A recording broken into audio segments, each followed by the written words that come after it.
Kaya dito kami nag-vlog and dito lang din tayo kasi paano ba?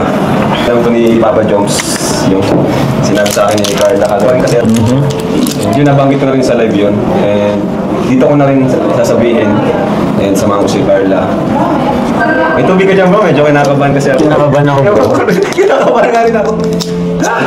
Bro, magbihira. Ngayon ako kinabahan ng ganito ah. Uy, ayaw pa. Hindi ako. Pero mas Yung nga, ano man yung kalabasan ng vlog na ito and salamat. maintindihan po nating lahat and no bashing kasi medyo bigat nga. Mag-ano din, mag-sumuporta kung ano man yung maging desisyon. Sabi. So, Kinakabahan ako. Ako rin nga, naiyak na ako sa totoo lang. Okay. Ano kaya? Pwede bang ikaw na yung ano sa akin? Huwag mo naman biglayin si Joms. But, explain mo rin yun. Ba't mo inalis? Ba't mo inalis? Umalis yun. Parang may ano eh. Ano, sige. Sasabihin ko na po. Ikaw? Sige, when you're ready. Nasabi ko po kay Kuya Rab na ma-focus na lang po ako sa pag-aaral din. Ma-stop na po ako sa Jomcar. Hindi mo na siya prank, ano? Or prank? Oo lang eh.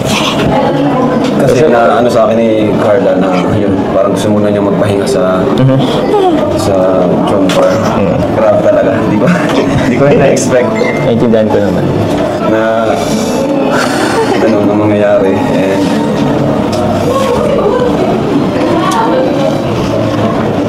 siyempre, wala naman tayong karapatan para si Carla kung gusto niyang mag-isa or pahinga muna.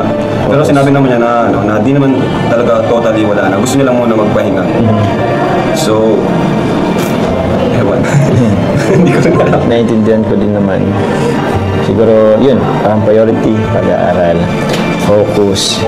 Hindi rin naman talaga po madali yung nag-aaral ka at the same time para may obligasyon ka pang iba sa ano. Pero, yun, so ito hindi sa prank, diba? Hindi sa prank. Ano po? Hindi naman siya sa prank. So, actually, hindi ko alam sasabihin ko. Hindi ko rin alam kung anong paano natin sabihin sa mga viewers. Kaya, paano ba?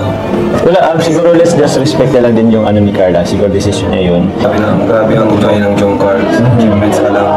Opo. Kaya, Carla, hindi rin madali sa akin na ganito. Gusto ko lang since dito na rin, gusto ko lang malaman yung message kay Carla. So yun, I respect you kung ano man decision mo.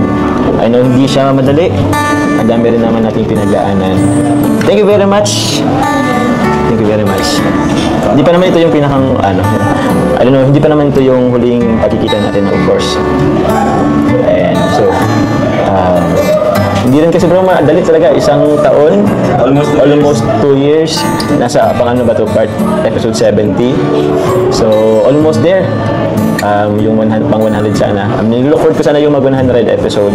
Nilook forward ko din na at least mag 2 years ang Jomcar, pero bago pa. hindi, opo, okay lang yun, naintindihan ko naman. Naintindihan naman namin yun. Kasi saan mo bro? May pa akong announcement dito. Kasi yung nagpaalam na ito Carla. Tubig. Dahil pinapasabi niya na prank lang ito! Seryoso kasi? Ay, loko ko. Pinitigan ko umiyak ay... Bro, inisip ko kasi bro, mag-25 na. May habi ko baka talaga yan na si Carla. Siguro